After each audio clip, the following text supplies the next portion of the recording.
Ah! Wah! Aswang! Bumalik kayo dito.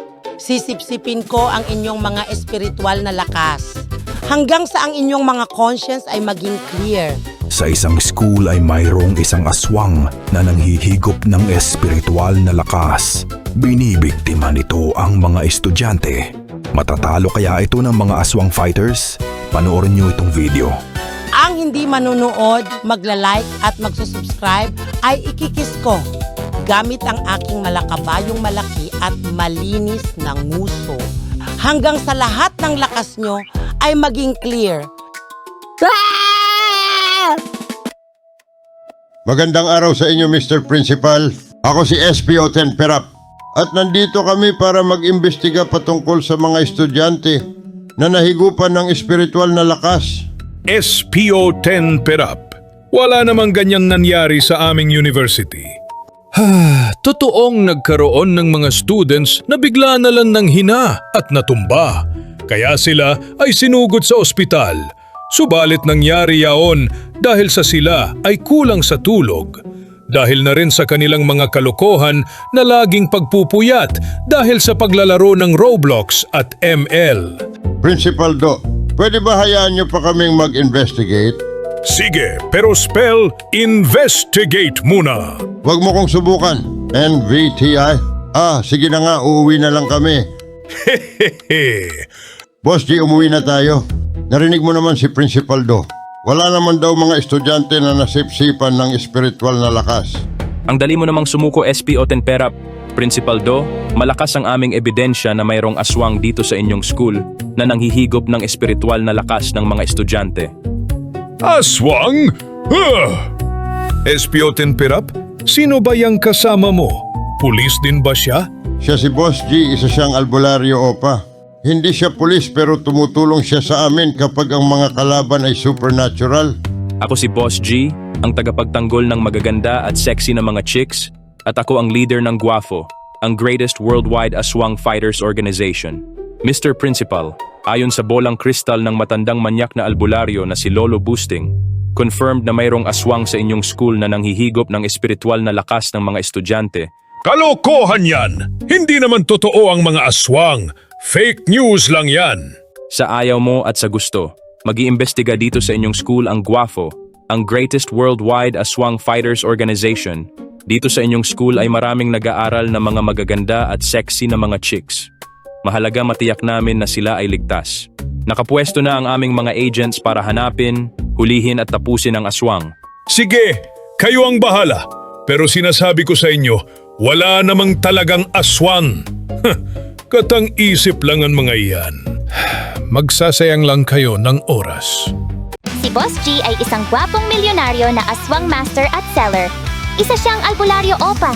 Ang kanyang mga kaibigan ay may kanya-kanya ring mga kapangyarihan at kakayanan. Para malabanan ang dumaraming mga aswang na umaatake dito sa mundo, binuo nila ang isang grupo na tinatawag na Guafo, ang greatest worldwide aswang fighters organization. Ang mga miyembro nito ay tinatawag na mga aswang fighter at sila ang tagapagtanggol ng universe laban sa mga aswang. Ang siya! Mga katoto, i-like ang video na ito at mag-subscribe kay Boss G. Napakabilis na mag-animate, super gwapo pa. Subscribe na! Mga viewers, bago natin simulan ng istorya, bumoto muna kayo kung sino ang mas pogi. Ako ba o si Toto? Comment down below! Maraming salamat sa inyo sa inyong mabilis na pagtugon sa aking pagpapatawag. Ngayong nandito na kayo, pag-usapan na natin ang ating secret mission. Ang gwapo mo talaga, Boss G. Lalo tuloy akong nai-inlove sa'yo. Lolo Boosting, ipaliwanag mo na ang ating plano. Sa isang school na tinatawag na Pogi University ay mayroong mahigit sa 50 estudyante na isinugod sa hospital. Sila ay comatose sa di malamang dahilan. Oo, sa school namin yan eh. Ayon sa chismis ng mga marites ay nagkasakit daw ang mga yon kasi laro ng ML at Roblox sa gabi at di na natutulog kaya bigla silang nawala ng malay sa school. Oo nga, bakit meron pa tayong secret mission? Boss G, sinasabi mo bang isa itong kababalaghan? Oo, nakakasigurado ako na kagagawa nito ng mga aswang. Ayon sa aking Master Bertud, Ang aswang na ito ay may kakayanang sipsipin ang espiritual na lakas ng mga tao. Subalit hindi pa natin alam kung anong uring aswang ito. Malamang ito ay Class A o Class S na aswang. Ang misyon natin ay hanapin at tapusin ang aswang na ito para wag na makapanakit ng magaganda at sexy na mga chicks. Toto, Tipaklong, DJ at J-Ban. Total mga students na kayo sa Pogi University, pumasok lang lagi kayo sa school at mag-imbestiga sa mga students at teachers. Lahat sila ay suspect. Sige, ako ang bahala. Si Lolo Boosting naman ay magpapanggap na pulubi sa tapat ng school at mamamalimos. Pero ang totoo ay papanoorin niya at papakinggan ng malapitan ng school gamit ang kanyang mahiwagang bolang Crystal 17 Pro Max, not fully paid, kundi binay, now pay later sa Shopee, at hindi pa mabayaran monthly. Bagay sa'yo maging pulubi, Lolo Boosting. Hindi mo na kailangan mag-costume, hehehe. Loko-loko kang bata ka. Gusto mo bang kulamin kita? Ikaw naman, Boss G, anong gagawin mo? Siyempre ako ang boss eh, wala akong gagawin. Magre-report lang kayo sa akin habang ako ay nakikipag-date sa magaganda na mga chicks. Oh yeah! Sana all. Boss Giopa, mahal na yata kita. Hay, nakakatamad talaga pumasok sa school. Sana wala na lang laging pasok. Sinabi mo pa, Tipaklong, sana magbakasyon na para makapag-Roblox na ko buong araw. Balita ko ipapagbawal na daw sa Pinas ang Roblox ah. Sana naman wag mangyari. Paano na tayo maglalaro ng Rivals Barilan kapag ganoon? Hindi naman masama ang Roblox eh. Meron lang talagang mga ginagamit ito sa kasamaan. Kayo ba mga viewers, payag ba kayo ipagbawal ang Roblox sa Pinas? Comment down below! I-like nyo na rin ang video na ito kung naglalaro kayo ng Roblox at gusto nyo patuloy maglaro ng Roblox. Hindi dapat ipagbawal ang Roblox. Ang dapat ipagbawal ay ang mga pangit na gaya nyo. Aray ko, pakak! Oo nga. Ang aga-aga, sinira nyo na kagad ang araw namin. Ang mga pahangit niyong muka ang tunay na kalokohan sa school. Kalokohan din na ang isang maganda, sosyal at elite na student na gaya ko ay kaklase ang mga pahangit na gaya nyo. Dapat iba ang school ng mga pahangit. Ariana at Kirsten, parang sobra naman yata kayo. Tao pa rin naman sila, kahit sila ay mga pahangit. Oo nga!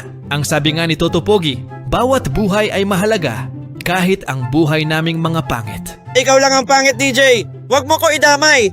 Ang pogi ko kaya. At saka famous na ko ngayon, nasa Kababalagan Adventures na ako. Marami bumoboto sa akin doon na ako ay pogi. Tignan nyo, nakakuha ako ng 6% mula sa 3,400 votes. Alam nyo ba na ang 6% ng 3,400 ay 1,000,000 boto?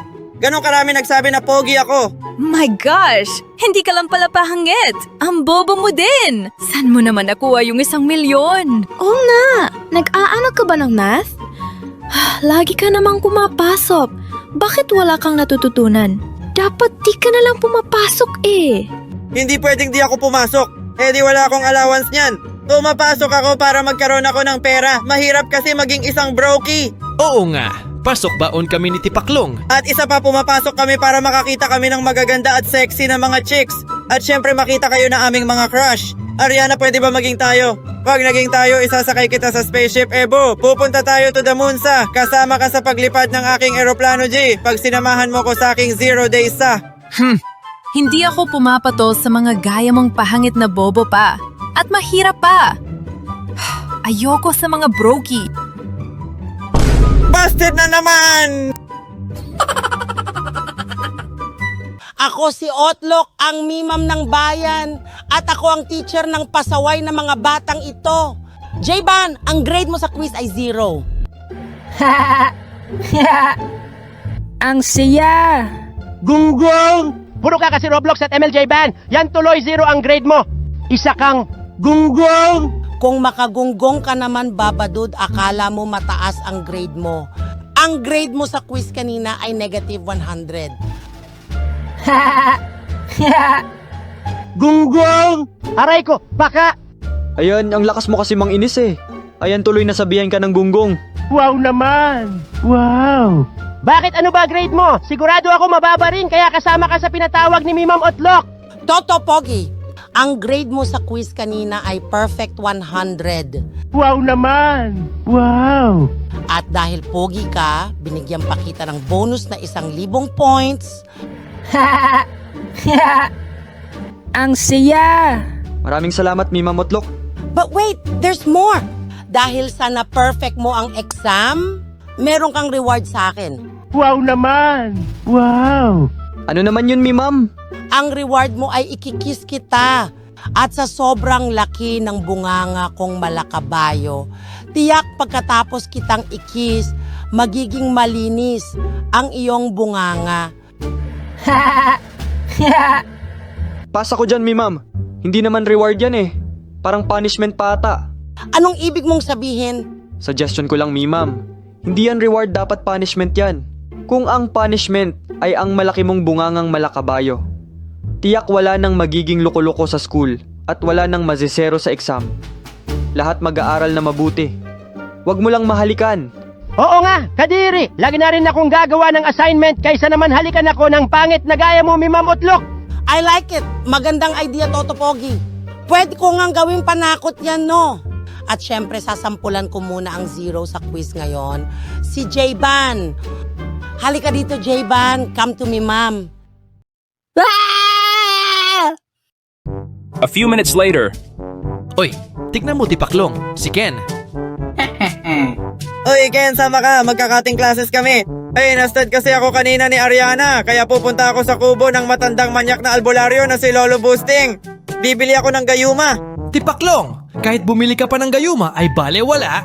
Pinanganak kang pangit, lumaki kang pangit, at mamamatay kang pangit. Isa pa wala kang pera, pambili ng gayuma. 20 pesos lang ang baon mo. Isa kang brokey. Aray mo, pakak.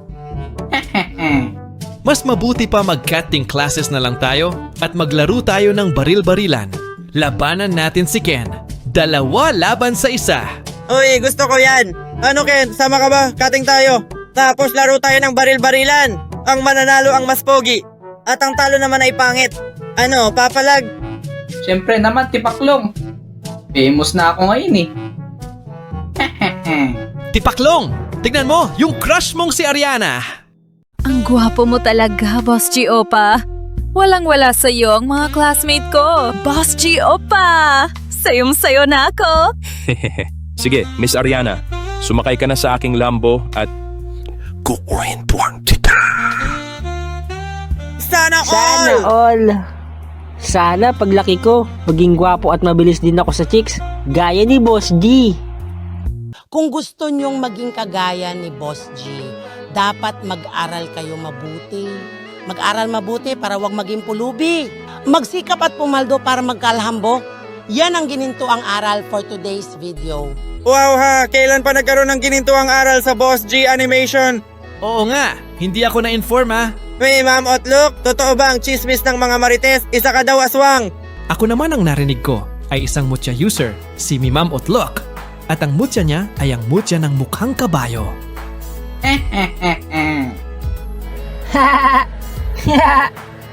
Mga loko-loko talaga kayo. Puro kayo kalokohan sa school. Dahil dyan ipapanish ko kayo. Hahalikan ko kayo gamit ang aking malakabayo at malinis na aking bunganga. Sisipsipin ko kayo hanggang sa ang inyong mga espiritual na lakas ay maging clear. Ayokong ikis ka! Yak! Kadiri! Uunahin na kita, Ken. Hindi ka kasi nag-aaral. Puro ka na lang baril-barilan. Aswang! Wah! Tulong! Tapos kayo naman, Tipaklong at DJ. Puro kasi kayo Roblox at ML. Hindi rin kayo nag-aaral. At syempre, panghuli si J-Ban Cute. Muah-muah, tsup-tsup. Yeah. Rise up, bata. Walang susuko. Tayo ay papaldo. Let's go. Let's go. Mag-aral mabuti para wag maging pulubi. Magsikap trumabaho para magalambo. Lamborghini. Kahit dumating ang mga pagsubok, laban lang, wag kang susuko. Darating din ang araw, tayo ay papaldo. tayo ay papaldo. Tayo ay papaldo.